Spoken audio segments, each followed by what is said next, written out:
Hey everyone, welcome to American History 1 Review. Again, today we're going to talk about Unit 2, which is about the American Revolution and then the events right after the American Revolution.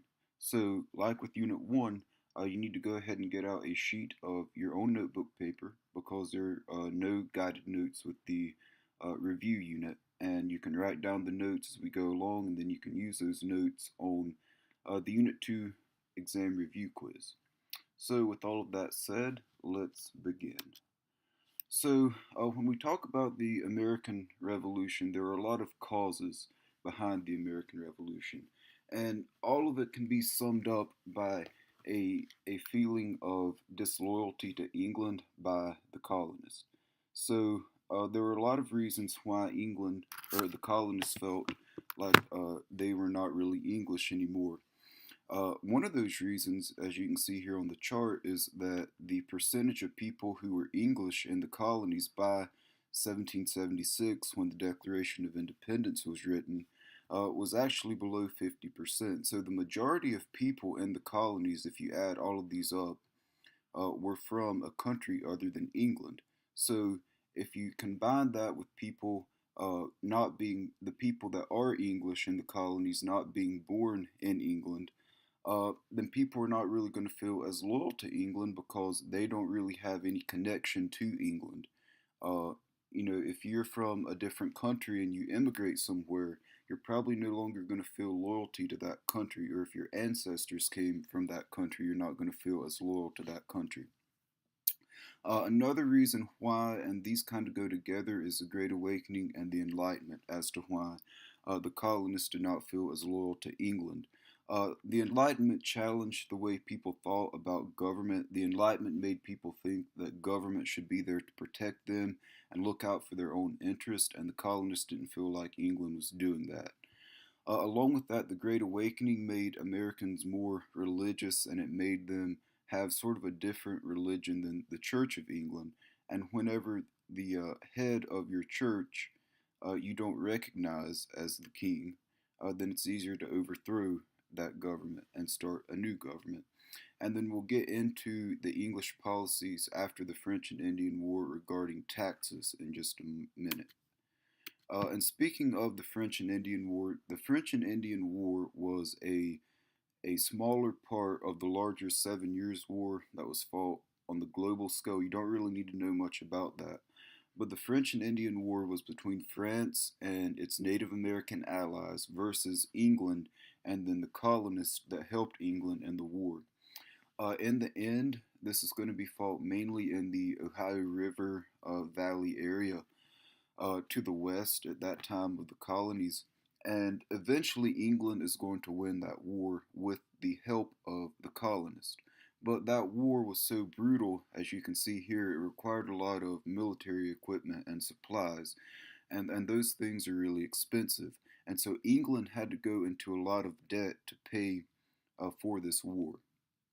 And to pay off that debt, they're going to raise taxes on the colonists, and the colonists are not going to like it because England will be taking more and more of their money.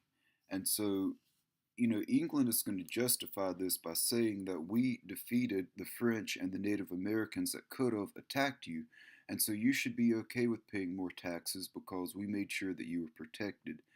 In the end, the colonists are not really going to buy that argument, and they're going to declare independence from England. So around this time, something that comes up is the Albany Plan of Union. So this was first presented by Benjamin Franklin, a really important founding father. He never became president. But what he proposed for the first time ever is that all of the colonists would unite during the French and Indian War. And it wasn't to unite against England or Great Britain, it was to unite to make sure they were protected against the French and their Native American allies. They came up with this cartoon here that I'm sure you've seen before in the previous Unit 2 lectures, where all of these colonies, like the New England colonies, New York, New Jersey, and so forth, would unite. And whenever they were united, they would be stronger and they could be more effective in fighting back if they were ever attacked by France or the Native Americans. So this was The first time they considered joining together, ultimately it did not work, but the colonists felt that, you know, for the first time ever, at least they considered it and the idea of it. And so it'd be easier to unite later on since it's already been proposed and there's kind of a framework there to do that, even if it was rejected. So ultimately, this plan by Benjamin Franklin is not going to work, but it was important for laying the groundwork later on. So, one practice that England had around this time period was called salutary neglect. So, this is kind of summed up by saying it's a hands off approach. A hands off approach means that England is not really going to be directly involved in the affairs of the colonies. More or less, they're going to let the colonies run themselves however they want to. Uh, but in the end, salutary neglect is going to be over with at the end of the French and Indian War. And and England is going to try to start to intervene in the colonies more often, try to institute policies and practices that the colonists are not going to like. And this chart over here is talking about Pontiac's War, Pontiac's Rebellion. It's when a Native American leader named Pontiac, he went into all these forts in what was the western part of the colonies at that point, and he attacked very brutally some colonists there. And England came to the defense of the colonists. And whenever they were involved in this defense, um, England felt like they should get more involved in the colonies after this. And even though it was for protection, the colonists still did not like it because they were so used to running themselves. In the last review screencast, we talked about the House of Burgesses, and you remember the town meetings in New England. Well, they were really used to running themselves and making sure that they could do whatever they wanted. And when England tries to reverse that and reverse the salutary neglect, they're not going to like it. So one example of England not practicing salutary neglect anymore is the Proclamation of 1763. So this happened right at the end of the French and Indian War. And what it was is the King of England, he drew a line, and it more or less it runs down the spine of the Appalachian Mountains that's traced here in red. And this line meant that the colonists could not settle anywhere west of the line, so they couldn't come over into this area. And this down here was disputed, but they would try to move there too. But the colonists could not move here, and this was a problem because a lot of these colonies, especially down here in the south, they were using up a lot of their land to for tobacco. We talked about Jamestown and how important tobacco was for them. Well, as their fields are expanding, they're going to need more land. And this land over here in the Ohio River Valley that I'm outlining with the cursor, it was really, really fertile. They could grow crops there very well, and it angered the colonists that they could not move over in this area and live and grow the crops that they needed, especially in the south. And the king did this not really because he wanted to just, pick on the colonists. He was making sure that they were protected because whenever you move west, there's going to be a greater chance of Native American attacks. And as we move farther and farther west as a country, those attacks still happen. They happened then, and the king tried to make sure that the colonists were protected by not being over here with Native Americans. Even though it was probably for their own best interests, the colonists still didn't like it because they really wanted to move over here and grow more crops. So something else that England did that was an example of not practicing salutary neglect anymore is the Quartering Act. So the Quartering Act is really something that is unfathomable today. You can't really imagine this happening. But what the British troops would do whenever they were in the colonies, and yeah, there were British troops in the colonies there, typically for protection of the colonists, especially after the French and Indian War. But whenever they were in the colonies, they would come into a house and they would say, all right, we're here. We need you to give us a bed and give us a meal. We're going to stay here in your house overnight. You have to look after us. if we need, to take a shower, take a bath, eat, all of that you have to provide for us. And they would do it. You'd never know that they were coming. You couldn't refuse them or turn them away. You had to allow them to come into your house and pretty much give them whatever they wanted. And so you can obviously see how that's going to cause an uproar. The colonists did not like this. They were having to take care of people essentially that they never knew and would probably never see again. So you can see why that's going to be something that they didn't like. But eventually, this practice will be outlawed in the Constitution. In the Third Amendment, it outlaws quartering of soldiers. In this case, it'd be United States soldiers. But if there's ever a war that happens on the mainland of the United States, you won't have to house soldiers. Well, you could during a war, but not during peacetime. And that came as a result of this Quartering Act. So, another act that the colonists did not like was the Stamp Act. And so the Stamp Act is getting more into England trying to make money to pay back the debt that they had racked up as a result of the French and Indian War. And this Stamp Act is going to be really the first tax that is ever introduced on the colonists that they didn't like. And this tax required that for any printed material, so a printed material can be something like a newspaper, a magazine, articles, and even stuff like playing cards could be taxed. And what the colonists would have to do is they would buy one of these stamps here, and in order to purchase that material, you had to have that stamp on it. And so it increased the price of these materials, and the colonists didn't like it. It's taking more of their money, and the colonists are going to protest this because they don't like it. They don't want to spend more of their money. And so they're going to protest it, and at this point, the king is going to be more lenient with them, more gentle with them, and eventually the Stamp Act is going to be repealed. Later on, there's some more taxes that are not going to be repealed, and the colonists are definitely not going to like that. But the Stamp Act was the first one, and it was eventually repealed. So, along with the Stamp Act, we should talk about the Sons of Liberty. So, the Sons of Liberty were formed, in a reaction to the Stamp Act.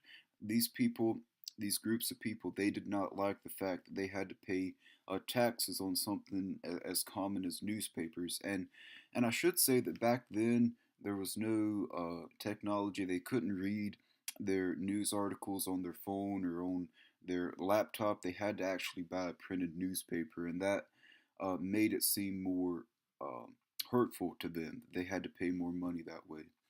But anyway, what the Sons of Liberty is going to do is fight back against the Stamp Act, and they're going to organize these protests. And the Sons of Liberty, when they protest, they really take it to the extreme.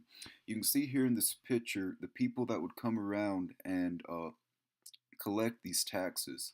You really didn't want to be that person because you're going to be targeted, especially by the Sons of Liberty. They would tar and feather these people. They would strip them of all their clothing. They would pour hot tar on them, and then they would throw a bunch of feathers from birds onto them. And it was really humiliating. It was painful. They could be hurt or killed by this, and they really were a vigilante group, like the slide says. It was not a good group of people. A lot of the stuff they did was not very ethical. But this just goes to show how angry the colonists were because of the Stamp Act. So, another thing that the colonists did were these things called non-importation agreements. So, whenever the colonists are having to get supplies, yeah, they can make some things in the colonies, but they're going to have to buy some other products from other countries. And so the country that they would mainly buy these products from was Britain, because Britain is their mother country, the country that is protecting them. And but what they're going to do as a result of the Stamp Act is say, well, if you're going to tax us like this, and we're not going to give you any more of our money, if we need anything, we're going to buy it from different countries. So that's a boycott. They're purposefully not buying any products that were made by Britain. So the colonies would get together and decide that they were not going to do that. The Sons of Liberty, like you see here, here's a better picture of tarring and feathering. Uh, this tar is very hot. The feathers, that stuff, it's really painful and it could hurt them or even kill them. And coupled with the Sons of Liberty, these non-importation agreements shows that the colonists were not happy with these new taxes and that they wanted to protest it and they wanted to, get these agreements repealed. But I should emphasize that at this point, the colonies did not want to declare independence. At this point, they just want those taxes to be repealed. They want England to be able to back off and let them run themselves as they please. They're not really wanting independence at this point. So, along with taxes that we just talked about, the colonists come up with this phrase. They called it no taxation without representation. So, you can see here, here's another protest that the colonists would organize. This one appears to be a little bit more peaceful than what the Sons of Liberty did. But this slogan became very, very popular. It's kind of catchy, and it kind of got circulated around uh, the colonies. And so I should kind of explain the details behind this. The colonists are not really saying that they should have representation in Parliament, which is where the affairs of England are handled in London.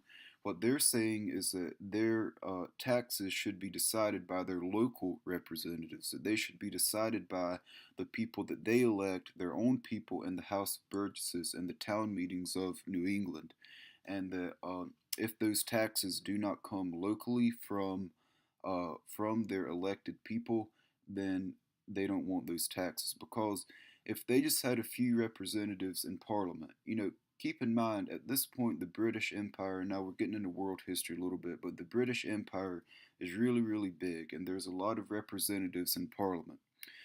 The colonists did not have very many people, to represent them. It would have been just a few people in Parliament. They would have been outvoted for sure on these taxes. What they're saying is that their taxes should come from their local governments, from the colonial governments, and not from Britain and Parliament or the King. So, another thing that kind of shows the point to which we're getting as far as tension is the Boston Massacre. So, the Boston Massacre is going to happen in 17 or in the 1700s before the Declaration of Independence. So again, we're emphasizing that the Declaration of Independence has not happened yet. The colonists are still not wanting to be independent from England. They're just wanting those taxes repealed. And so in the winter in Boston, it snows a lot up there. It's really cold. And on one of those nights where it's really cold, there's going to be a group of colonists here, and they're going to form and they're going to protest in front of these troops from Britain. And eventually, we don't know exactly for sure how it went down, but eventually, some shots are going to be fired by the British troops into these crowds of colonists, and they're going to be colonists killed by British troops. So, this is really, really going to anger the colonists because at this point, blood has been spilled, the colonists have been shot. At this point, the colonists are convinced that they were massacred, which means that they were shot really without any justification, were shot in cold blood. But there is some evidence out there that the colonists were not as innocent as they seem, that there could have been people standing behind one of these buildings, a colonist that might have yelled fire. The British troops might have interpreted that as being ordered to shoot the colonists. Either way, the colonists were being very, very provocative toward these troops. They were throwing snowballs with rocks in them at the troops. So they're not as innocent as they seem. But the point remains that at this point, the colonists have had people killed and by the British troops at the hands of the British troops, and they're not going to like that at all. So another thing that happened in Boston is the Boston Tea Party. So this was in response to the Tea Act, which we should talk about in just a little while. But the Tea Act is going to require that colonists purchase their tea only from England. And so this goes against those non-importation agreements we just talked about because the colonists are not going to want to buy British tea because they're not really happy with Britain at this point. But what's going to happen is there's going to be these ships out in the harbor of Boston. And there's going to be some colonists, as you can see here in the picture. They dress up as Native Americans, and they're going to go onto these ships, take out the cases of tea, and they're going to dump this tea into the Boston harbor. They do this under the cover of darkness, but it's not really hard to figure out who did the dumping of the tea, and they're going to be punished for doing that. Eventually, Britain is going to completely close the Boston harbor. The colonists are going to suffer because they can't trade anymore, they can't make money anymore, and Britain's going to be really, really unhappy. So we can sort of see how the tension has rose already up to this point, and still yet the colonists are not wanting independence. We first talked about the Stamp Act and how there are some protests against it, but it's eventually going to be repealed. At this point, the colonists are essentially destroying British property. Britain is closing the harbor in Boston. The colonists are not going to be allowed to trade through that harbor, so they're going to lose money off of that. So we can see how the tension is already rising as we get closer and closer, but still not yet to the Declaration of Independence. So the Intolerable Acts is going to be formed in response to the Boston Tea Party. And so there's really two parts to the Intolerable Acts. Part one, which is what I just talked about, is the Boston Harbor being shut down by Great Britain. And so I explained how that is going to hurt Massachusetts and Boston in general because they're not going to be able to trade anymore. They're going to lose money because they cannot send their ships out to trade and to sell goods and buy goods. So they're going to be impacted by that. Another thing that the people in Boston are not going to like is that the British troops are going to be sent in more numbers, larger numbers of British troops to Boston to make sure that events like the Boston Tea Party can't happen again. Because whenever the colonists threw all of this tea into the Boston harbor, that represented a really, really big loss of money to Britain, and Britain did not want to lose uh, any more money. And so they thought that by sending more troops into Boston, they could kind of clamp down on that and make sure it doesn't happen again. In the end, though, it's really not going to work out because the colonists just view the more British troops as sort of like an invasion, as an unwanted visitor. They're not very happy with them, and it just makes the tension grow even more. And the colonists at this point are just growing more and more angry with Britain because of stuff like the Intolerable Acts. So at this point, we've talked about how the tension has rose, but we still have not got to July the 4th, 1776, which is when the Declaration of Independence is signed. But prior to this, in 1775, there's going to be two battles at Lexington and Concord. Even though the Declaration of Independence has not been signed and the American Revolution has not technically started, what's going to happen is there's going to be some British troops, and they're going to go around Lexington and Concord, which are cities that are right outside of Boston, and they're going to try to. They have two goals. One, they want to capture some ammunition that the colonists had, and then they're also going to go after some of the ringleaders of the people that are pushing back against Britain. And so the colonists are going to hear of this. You probably heard of Minutemen. Means they're ready to fight at a moment's notice. And so what they're going to do is gather a few of these Minutemen up, and they're going to go and meet with these British troops. And so what's going to happen is that there's going to be a skirmish between the two. Eventually, there's going to be some colonists that are shot. There's going to be some British troops that are shot in both Lexington and Concord, or Concord as they called it in Massachusetts. Here in North Carolina, we typically call it Concord, but either way, there's going to be more blood spilled, even though the revolution is not technically started. And it goes to show that if the British troops and the colonists are already fighting, is there much chance remaining that they can reconcile, get back along, and have a better relationship with Britain? That chance is very, very quickly slipping away. And so at this point, the Second Continental Congress is going to meet. What the Continental Congress is a group of people that are sent to Philadelphia, which is kind of the de facto capital of the colonies at this point. And they're going to meet and talk about all of these actions that Britain has just done. The taxes, they're going to talk about Lexington and Concord, uh, and they're going to try to get along with England. They're going to try to reconcile. They are not, in the beginning of their meeting, they are not still wanting to declare independence. They just want to get along better with England. They want England to, repeal some of these taxes, to return salutary neglect, and let the colonies run themselves as they please. Eventually, the Continental Congress will declare independence, but that will be later on, near the end of the Congress, of the session of Congress. And even then, when they do declare it, there's a lot of people that are skeptical of it. And, once the revolution does start, the people in the Continental Congress are going to be in charge of running the military, making sure the revolution is fought the way it should be. They're going to pick George Washington to be the first commander in chief. So they're sort of the heads of the country. They make the decisions, and eventually they're going to decide to declare independence. So before we declare independence, though, you have to convince a majority of people, and not even really a majority. You just need to convince a really passionate minority of people that independence is worth fighting for. So this guy here in the picture, Thomas Paine, is going to be really, really big in doing that.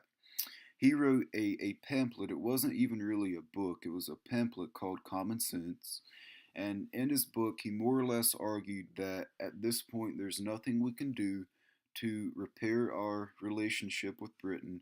The only thing that's logical, the only common sense thing to do at this point is to declare independence from Britain. And he was able, and this was read by a ton of people. They printed off many, many copies of it. They distributed it to all the people in the colonies. They read it, and when they read it, it started to change the minds of more colonists that independence was something that they should at least consider. And even with common sense and all of these, Stamp Act and Tea Act, all the stuff we've talked about so far, there's still many people in the colonies that are not ready to declare independence. But Thomas Paine is really going to be big on ensuring that independence is declared by convincing just enough people that it's worth fighting for. Thomas Paine is also going to talk about how the United States should create a republic, which is a form of government after the colonies have won their independence. And we'll get into that more in Unit 3 when we talk about the creation of the Constitution. So, uh, we talked about how independence is really not a sure thing yet, uh, and it still is not. And what the Second Continental Congress is going to do near the end of their session before they declare independence is that they're going to offer a olive branch petition to King George. And this was really a last effort attempt to make peace with England, to try to repair the relationship, to try to get along with England again. And eventually, this is going to be rejected by the King of England, George III, at this point. And the reason why it's rejected is because, we talked about Lexington and Concord, how the British troops and the colonists are already fighting. Well, a battle where they did fight at is at Bunker Hill. And ultimately, Britain won the Battle of Bunker Hill because the colonists ran out of ammunition. But there's going to be many, many British troops that are shot and killed because of the Battle of Bunker Hill. And you see all the troops here, the British troops that are dead. What happens is King George is going to hear about the Olive Branch petition and the colonists trying to make peace with England. At the same time, he learns of how many people were killed at the Battle of Bunker Hill, how many of his troops were killed at the Battle of Bunker Hill. And when he knows that the colonists are essentially flat out fighting his troops and killing his troops, he's not going to be in any mood to accept an olive branch petition and try to repair the relationship. And at the end of the Battle of Bunker Hill, he declares that all of the colonies are in open rebellion against the authority of the King of England. And he declared that Massachusetts was in rebellion after the Boston Tea Party. Well, he declares all of the colonies in rebellion after this. And at this point, there's really nothing that can be done with the relationship between the colonies and Great Britain. So, if there's nothing that can be done to repair that relationship, about the only thing left that you can do is to declare independence. And that's what the colonies are going to do, as you can see here on July the 4th, 1776. So, the Declaration of Independence was primarily written by Thomas Jefferson. He did have a few people that helped him write it, and it went through Congress, congressional committees. They edited the Declaration of Independence somewhat. But overall, Thomas Jefferson, who will become president later on, wrote this. And in the Declaration of Independence, he argues that Great Britain has violated the natural rights of the colonists. He says that Great Britain has not protected the life, the liberty, and the pursuit of happiness of the colonist. And so, since Great Britain cannot protect and has not protected those rights of the colonist, the only option that's left, the only thing that can be done, is to abolish that government and institute a new government uh, to reign over and govern the colonies. So that should sound really, really familiar to you because we just talked about the Enlightenment in the Unit 1 review screencast, and we talked about compact theory as well. And so Thomas Jefferson, when he's saying why the United States declared independence from Britain, he calls out completely the Enlightenment and those ideals of people like John Locke as a reason why independence should be declared. So, that's why the Enlightenment, even though it doesn't really fit in the context of American history, it more or less happened in Europe. It's still really, really important as to why independence was declared in the United States. So, once independence is declared, the colonists and the British troops are going to more or less officially start fighting. They've unofficially been fighting for about a year now before this, over a year actually. Down here, here's a map. You can see Lexington, Concord, Bunker Hill. This is where a lot of the battles were first fought, was around Boston. Boston was sort of the epicenter of the Revolution. Most people that favored independence were in New England, but they were really centered in Boston. But anyway, the Battle of Saratoga is the turning point battle in the American Revolution. So what the Battle of Saratoga is where the plan was for Britain to send two of their generals. One general was supposed to come down this river here north and head south. By the way, this is the Hudson River in New York. You might have heard about it a couple years ago. There was a plane that crashed, and the pilot was able to land on the Hudson River. But anyway, the British general was supposed to meet here. There was one that was going to come from the south, one that was going to come from the north. They would meet and then invade New England and march east. Well, in the end, this is not going to work. Not going to get into too much detail here, but one of the generals are not going to follow through with their plan. And at the Battle of Saratoga, which is right here on the map, the colonists are going to defeat Great Britain, and that plan to cut off New England from the rest of the colonies will not work. And so this is really, really important because France is a country that has historically not really gotten along with England very well, at least at this point in history. And the colonists were trying to get the help of France in fighting the revolution because France did have a pretty powerful military, and they knew that France could help them win the revolution. But France is not going to throw money and troops at the revolution if the colonists cannot convince them that they can win. And when they won at the Battle of Saratoga and prevented this plan of cutting New England off from the rest of the colonists was not successful, then they were able to finally convince France to help the United States. France sent over some money and troops, and these troops are really going to be important later on. And they're going to be important at the Battle of Yorktown. So the Battle of Yorktown is the last major battle of the Revolutionary War, of the American Revolution. And it was a victory for the United States, but it was a victory for the United States because of the help of France. So, it can be said that the last battle, the battle that won the revolution for the colonists, may not have happened if it wasn't for the help of France. So that's why the Battle of Saratoga and winning there was really, really important. So what's going to happen is that George Washington's troops are going to be down near our area in the South, in the Carolinas and Virginia. He's going to hear about how the British troops led by General Cornwallis are going to be up here in Virginia. He is trying to what Cornwallis is doing is trying to get some supplies. He's out of ammunition, out of food, and he's expecting some troops to come in the James River, or not some troops, some ships from Great Britain to come in the James River, give him some supplies so he can continue fighting. But what happens is Washington hears of this. He brings his troops up, and there's some also British troops along with Washington's troops here, and they're gonna push Yorktown against the sea, and then the French Navy comes in on the other side of Yorktown, and they basically surround Cornwallis at Yorktown. And so when Cornwallis is surrounded without any supplies, without any ammunition, the only thing he can do is surrender. And so when he surrenders, for the purposes of this class, the American Revolution is over. There were little battles after this while they're negotiating the peace treaty, but you don't really need to know about that. But this was really the last battle of the American Revolution, and it was won largely due to the help of France.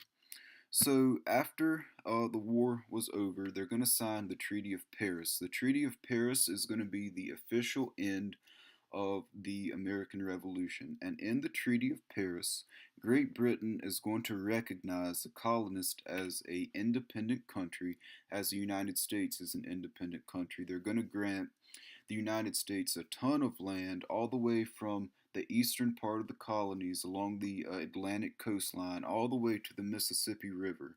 All of that land belonged to the colonists. Great Britain gave it up to them. It ended the war. United States was independent and they got a lot of land from it. You can see here the people, Benjamin Franklin again. Benjamin Franklin, I didn't mention this earlier, but he was really, really important as well in winning over the help of France. He goes over to France and negotiates with them. And in the end, the Battle of Saratoga, though, is what ultimately gets France on the side of the United States. But anyway, the Treaty of Paris of 1783, there's going to be quite a few Treaty of Parises. That's why it says of 1783 here. But this one's really important because it's what officially establishes the United States as an independent country. During the American Revolution, the colonists were not really an independent country. They had to fight to prove that they were an independent country, and they had to win to prove they were an independent country. And they did win, and this treaty did, prove and recognize that they were independent. So, something that's really important to note is the impact of Abigail Adams. So, Abigail Adams is the wife and future First Lady of John Adams. And so, John Adams was really, really important when it came to declaring independence. He was really vocal in his support of independence. He was from Boston. Boston, like I said, was really the hub of the people that supported the revolution. They were called patriots. And the people that were loyal to England were called loyalists. But anyway, getting back on topic, Abigail Adams, whenever John Adams is talking about how the rights of the colonists had been violated and that the rights of of the men in the colonists had been violated, Abigail Adams is going to look at that argument. She's going to look at what Thomas Jefferson says in the Declaration of Independence, which says all men are created equal. She's going to look at that and say, well, why shouldn't that include all women too? Are all women not created equal as well? And so she actually wrote John Adams a letter while he is fighting for declaring independence, and she told him to remember the ladies, and which was just a way to say whenever you're talking about our natural rights being violated, you should also remember that women have had their natural rights violated, that they deserve to be equal just as much as the men in the colonies do. And so Abigail Adams, though, is really one of the first people to talk about women's rights in the colonies and in the early United States. And the stuff that she believes in really lays the framework for the women's rights movement later on, and that women's rights movement really will not end. It's still going on today, you could argue, but you'll learn more about it in American History 2 when women get the right to vote. So after the American Revolution was won, you're going to have to decide how you want to run your country. And so the Articles of Confederation was a constitution very early on in the history of our nation, and it created what's called a confederacy. It's kind of, in the name here, confederation. And so a confederacy, if you remember, is a very, very weak form of government. Under the Articles of Confederation, there is not even a president, there is not a Supreme Court. There is only one branch of government, and that was Congress. And the Congress that did exist was really, really weak. They could pass a law, but it required a lot of people to agree on that law. Once they did pass the law, they couldn't really enforce that law. And so they really left it to the states to do whatever they wanted. If the states had more power, really, than the federal government did, and an individual state could run things the way they see fit. And that's not really going to work out. That's not a sustainable form of government because if the states in your nation are not united, if they don't feel like they are fighting for the same cause, then that country is not going to be around for very long. It even got to the point that the states were arguing over trade because you were not trading with a different state within a country. They looked at it as they were trading with almost a separate country when it's just their neighboring state. They would print different currency, and currency in North Carolina, where we live, might be different than the currency in Virginia or in South Carolina. So you can see why this really is not going to work out, and eventually it will be replaced by the Constitution, which we'll talk about later on in Unit 3. So, something though that the Articles of Confederation, the Congress in the Articles of Confederation was able to do was pass a bill called the Northwest Ordinance. So, the Northwest Ordinance is a step toward organizing all the territory that the United States now has as a result of winning the American Revolution. Remember that Britain gave them the Mississippi River runs like down here, goes up this way. Colonists had all of the land that was to the east of the Mississippi River, but this land here in black is not a state. They were not colonies. They're not even states at this point. And so what it did is set up a way in which the land here would be organized, and they organized it into what's called a territory. And so a territory, the best way to think of that is sort of the precursor to a state. Once that territory had enough population, then they could submit a state constitution to the federal government. The federal government could approve it, and then that territory would become a state. And so the Northwest Ordinance set up all of that, the framework for how that would work. The second part of what they did is really important because they banned slavery here. They called this the Northwest Territory. And slavery was banned here in the Northwest Territory. And so, you just got done Unit 7 talking about the Civil War. Well, this really is already starting to lay the framework for the Civil War because you can see that the federal government is already taking steps to ban slavery. It's banned here in the Northwest Territory, and eventually the southern states later on are going to look at attempts by the federal government to ban slavery in different territories as a way that they would eventually attack slavery in the South. And so you're already seeing how this is going to work. And what it also does later on for the Civil War, since these states do not have slavery, and because they are much closer to the northern states, they're going to fight on behalf of the Union in the Civil War. So the last key term we need to talk about in Unit 2 is Shays' Rebellion. Shays' Rebellion happened in western Massachusetts, and it was a group of poor farmers. They didn't have a lot of money, and they were really, really angry because they had to pay high taxes. Well, it's being angry at paying high taxes sound familiar. Well, it should, because they just fought an entire revolution over that. And so, what Shays' Rebellion is going to do, they're going to fight against taxpayers. This guy here that's being pushed down into what appears to be a river, he's probably a taxpayer or a tax collector. And these farmers here are very angry at him. They don't want to pay their taxes. They got very violent with it in Massachusetts. And the Massachusetts militia eventually had to put down the rebellion because it was getting out of hand. And Shays' rebellion could have overthrew the government, and it's just a group of poor farmers. And so, if a group of poor farmers can almost overthrow the government, then what can a stronger country do? What could Britain do? Remember, even though the United States defeated Britain, Britain was still the most powerful military in the world. So if Britain wanted to come back and get some revenge, they probably could.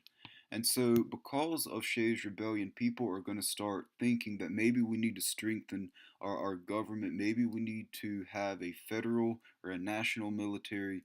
And so, they're going to start thinking about this, and eventually, they're going to put it into action in the Constitution and rework the Articles of Confederation. Not just rework it, but get rid of them completely. So, but that'll be in Unit 3. So, right now, what you need to do is use the notes that you just took on your own sheet of notebook paper and take the Unit 2 review quiz.